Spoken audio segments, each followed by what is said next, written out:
131의 현자의 나무에 보면 메르쿠리우스의 화살에 관통된 원진료다. 이 메르쿠리우스 화살인 거예요, 이게. 그래서 원진료인 아담에게 향하는 거다.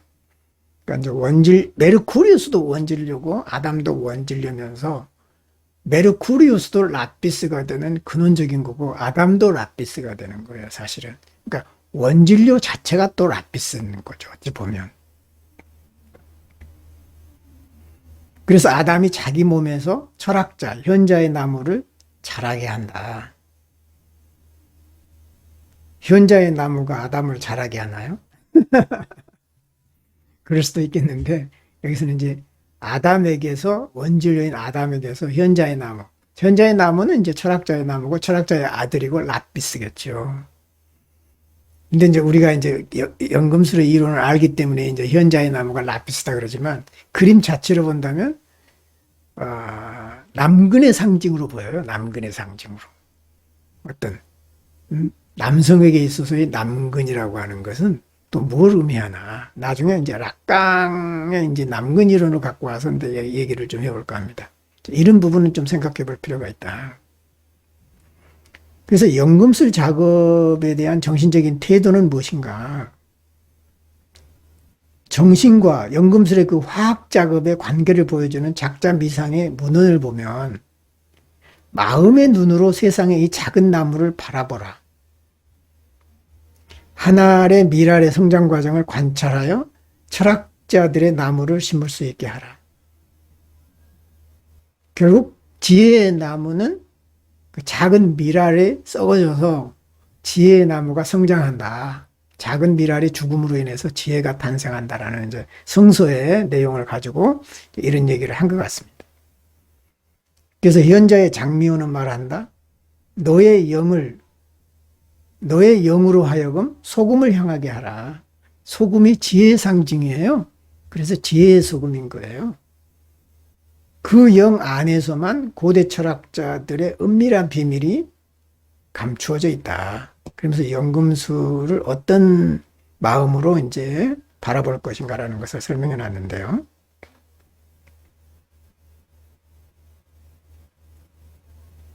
아까 말했듯이 이제 왼쪽에 있는 태양 대신에 손이 있잖아요. 그래서 손은 연금술 과정을 이끄는 신성한 또는 우주의 영향을 상징하는 것으로 보인다. 이 손은 남성적 또는 태양적인 특성을 나타내는 전통적인 태양 심볼을 묘사하기보다는 여기에 묘사된 변혁적인 위대한 연금술 작업을 감독하고 가능하게 하는, 손은 또 지시의 역할도 있잖아요. 그 연금술 작업을 감독하고 그것을 가능하게 하는 더 높은 신적인 통치력 또는 지능을 상징하는 것으로 보인다. 상당히 가능성이 있는 얘기예요. 어떤 천상에서 내려오는 손, 어떤 이런 의미가 있는 것이죠. 원초적인 존재인 아담이 기대어 있는 모습 위로 손의 높은 위치는 아담의 몸에서 나오는 철학적 나무의 성장을 시작하거나 축복하는 천상적이면서 초자연적인 또는 영적인 힘을 상징한 것처럼 보인다. 그래서 이 상징적인 나무는 연금술적 변화와 깨달음의 단계가 펼쳐지는 것을 의미한다. 놀라운 것이 이제 탄생하는 것이죠. 태양 대신 손이 포함된 것은 연금술의 대작이 단순한 물질적 영역을 초월하며 번성하는 철학적 나무가 구현하는 영적 재생과 조명을 충매하고 수행하기 위해서 신의 개입이 있다는 것이죠. 어떤 화살도 그렇고 신적인 개입이라는 거예요. 이것은 바로 창조적 에너지를 의미하기도 하죠. 또는 신비로운 인도가 필요하다는 것을 의미할 수가 있다. 손은 연금술의 대작에서 보이지 않는 형이상학적인 힘의 역할을 전달하는 난해한 상징적인 제스처 역할을 한다. AI가 이제 이런 의견을 제시를 했는데요. 상당히 그럴싸합니다.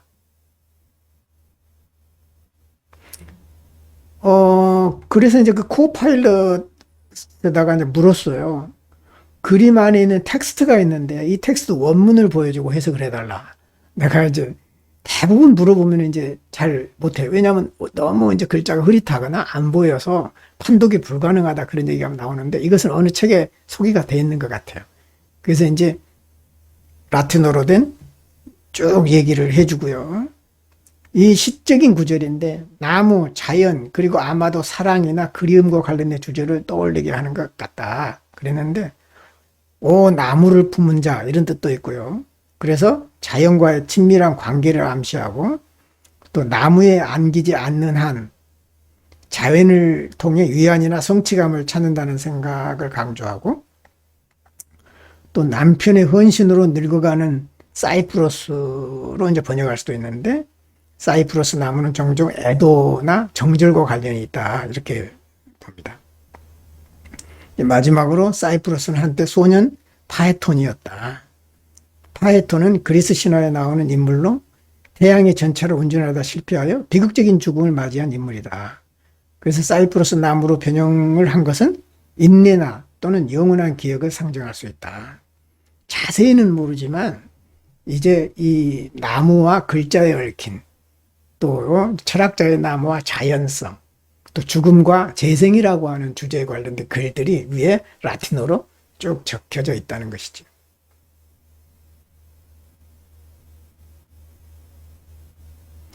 철학자의 나무는 이제 연금술에서 원진료, 아담은 원진료에 이제 해당이 되죠.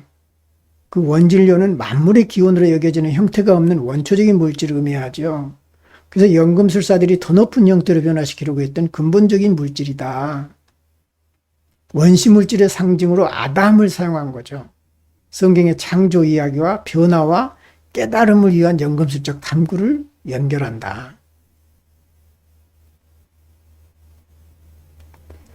그래서 이제 융은 그런 말을 많이 하죠.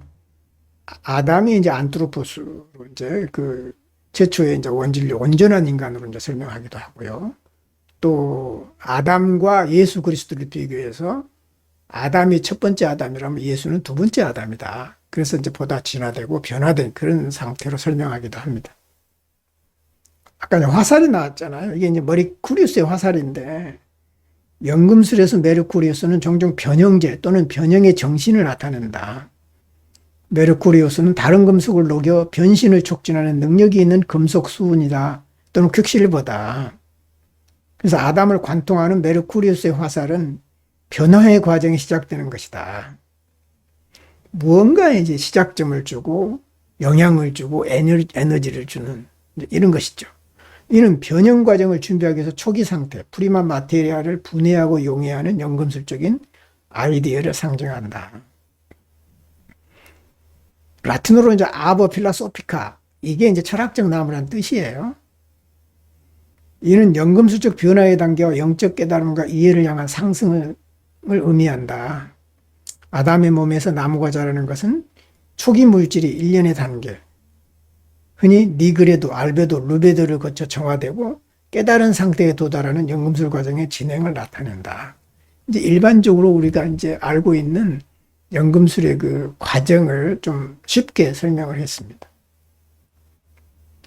여기서 내가 흥미있게 느낀 점은 그 남근이 출현한다는 건데, 원진료에서 어떤 이제 그 아담의 형태보다도 더 크고 위대한, 그렇잖아요. 어떤 아담은 죽어가고 나이가 들어서 죽어가고 어찌 보면은 나무가 탄생한다는 것은 어떤 이제 기독교에서 제1 아담과 제2 아담을 아담과 그리스도로 이제 그 바꿔서 설명을 했듯이 새로운 그리스도처럼 새로운 라피스, 새로운 생명 이제 탄생하는,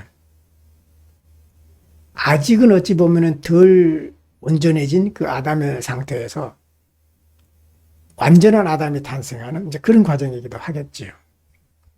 그래서 이 남근이라고 하는 것이 어찌 보면 전체성의 상징이기도 해요. 라피스가 전체성을 상징으로 하잖아요. 그래서 그 락강이 생각났습니다. 여기에 남근은 단순한 남근이 아니라 어찌 보면 융이 말하는 온전한 것, 대극의 합일이 된 것, 전체성을 상징하는 라피스의 상징이다. 바로 그 개념은 락강의 팔로스 개념인 것이죠. 그래서 여기서 이제 보시면은 그 락강의 정신 분석에서 그 락강의 남군과 현자의 나무를 비교해 봤어요. 물론 이제 이런 질문은 내가 거의 답을 준 거죠. 그래서 이제 AI한테 이제 물어본 거죠. 아, 이제 락강의 남군과 이러이런 점에서 유사하다. 그랬을 때 이제 어떤 결과가 있고 이것을 설명할 수 있겠는가 이런 식으로 이제 유도해서 만들어낸 답인 거예요. 근데 그럴싸하게 잘했습니다. 락강 이론에서 남군은 문자 그대로 해부학적인 남성 기관이 아니라 권력, 창조성, 인간 욕망의 원동력을 상징적으로 표현한 것이죠. 락강이 말하는 팔로스 남군이라고 하는 것은 굉장히 상징적인 의미입니다. 남군은 온전함과 완전함을 이루고자 하는 무의식적인 갈망이에요. 온전해지고자 하는 그런 무의식적인 갈망이 남근 선망으로 나타나는. 그러니까 프로이드의 남근 선망은 좀 딸과 아버지 사이에서의 어떤 그 실제적인 생물학적인 것에 그래도 기반을 두고 있다면 락강의 남근은 훨씬 초월적이에요. 훨씬 형이상학적인 개념으로 프로이드 이론을 발전시켰습니다, 사실. 그래서 이런 어떤 온전성을 향한 남군으로 상징되는 가부장 사회에서의 온전성과 완벽한 것은 완벽한 어찌 보면은 힘이죠. 자원인 거예요. 그래서 그게 남군이라고 하는 상징성으로 형상화됐고 그것이 이제 우리 정신세계를 지배하게 됐다는 것이죠. 그러면서 이런 온전함을 얻고자 하는 갈망을 벗어날 수 없다는 것이죠. 그래서 그 욕망이라고 하는 것은 항상 그 결핍을 잉태시키는 것이죠. 욕망이 생기는 동안 늘 결핍이 있다는 것입니다. 이는 영원히 우리를 벗어나지 못해요. 그래서 락강의 욕망 이론과 결핍의 이론을 같이 살펴보면 상당히 재미가 있어요. 여기서 아담은 자의식이 출현하고 남군으로 대표되는 언어, 문화, 결핍의 영역으로 진입하기 전에 미분화된 원초적, 상징적 존재의 상태를 의미한다. 아담은 아직 결핍의 단계로 들어가지 못했어요. 우리가 결핍을 느낀다라고 하는 것은 욕망의 단계로 들어갈 때 느낀다는 것이죠. 그리고 분화가 되기 시작했다는 것이죠. 아, 내가 뭔가 부족하다. 뭔가를 원한다라고 하는 것은 혼돈의 상태에서 자아가 탄생하면서 생기는 하나의 현상이라는 것이죠. 이 그림에서 보면 남근이 탄생하는 것은 또 이런 것으로도 볼 수 있어요. 모성의 자궁에서 융심리학으로 보면은 의식이 탄생하는 것하고 비슷한 거예요. 이런 식으로 보면은요. 그래서 그 아담을 관통하는 화살은 본능적인 욕구와 육체적 존재라고 하는 이전의 매끄러운 현실에 구성적 결핍, 결함이죠. 또는 부재를 도입함으로써 주체성 형성 과정을 선동하는 남군의 파괴적이고 분산적인 힘을 불러일으킨다. 재밌어요. 어떤 그 화살이 결핍을 느끼도록 유도하고 자극하는 외부 요인이라는 것이죠. 그러니까 잠자고 있는 동안에는 결핍을 느낄 수가 없죠. 욕망이 생길 수가 없어요. 잠자는 영혼을 깨우는 역할을 한다는 것이죠. 어찌 보면. 그게 이제 에덴 동산에서 뱀이 하는 역할인 거예요. 뱀이 그 에덴 동산에서 부족함이 없어요. 인간은. 거기서 그냥 잘 살면 돼. 근데 뱀이 느닷없이 나타나서 그래 부족하지 않냐? 너 부족하지 않니? 하고 계속 꼬드겨요. 그러니까 생각해보니까 부족하네? 그러면서 이제 거기를 뛰쳐나야 되겠다는 욕망이 생기고 감히 먹어보리라고 생각도 안 해도 선악과를 따먹어볼까 하는 욕망도 생기고 이제 그러기 시작한다는 것이죠. 그게 화살인 거예요. 어찌 보면. 그래서 지식에 싹이 트는 나무처럼 자기 인식과 의미를 창조하는 능력은 모두 우리의 상징적인 우주가 응집된 임신한 공허다. 아우, 참. pregnant void. 임신한 공허라고 그랬는데 나는 이제 텅 빈 임신이에요. 내가 번역한 거는. 어찌 보면은 텅 빈 충만함이라 그럴까요? 가득 찬 충만함은 의미가 없어요. 텅 빈 충만함이 새로운 창조를 하겠죠. 거기에서 이제 이 남근의 어떤 상징성이 드러나고 이제 철학자의 나무가 탄생하는 것이죠. 남근에 의해서 시작된 욕망의 변증법이다, 이게. 이것이 이제 온전성으로 향하고자 하는 상징을 이제 추구한다는 것이죠.